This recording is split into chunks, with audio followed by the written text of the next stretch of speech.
one tiri kuita zvinhu zvaitika Mm. indatosvita video zveshuwa Mhm.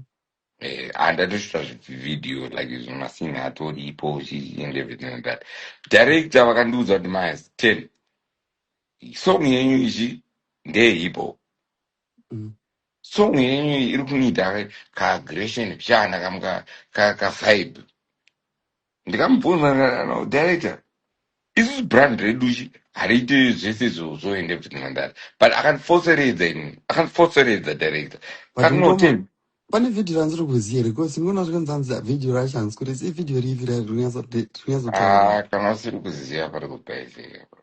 musadaro zvindafeura kurazondijamba sei kuvidhio rake iroro Baba pane video razobuda baba ndakatobata vanasikana apa paisika zvani zvamwari bro papaisika to komazobuda une magojasi unoona the only reason why ndiri kukwanisa kuchitaura izvezvi newe zviri free is because hapana zvandatadzeni zvamwari chezvo handina zvandakonewa demanditaurira ngoise ndakatorazika tofunga kuti hameno nyaya yatotaura kuti nyaya baba. yechiko Pane video riri patiktok hameno zviri kuratidza pairwa music video ndakanobata vanasikana baba aiwa mubatiro wacho aiwa but mukoma wangu wamagona kumenshona composure wani kopabvaizika papi ndosati ndiri kutaura nandiudza timu rangu kuti boys tatadzoka nemusic iwani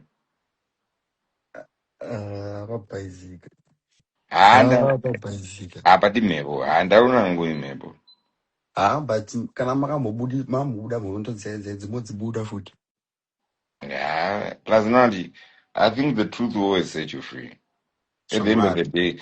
At the end of the day kuri kunzi tofanira kunyatsomedza chokwadi chekunzi hanzi maconsequences atakufesa because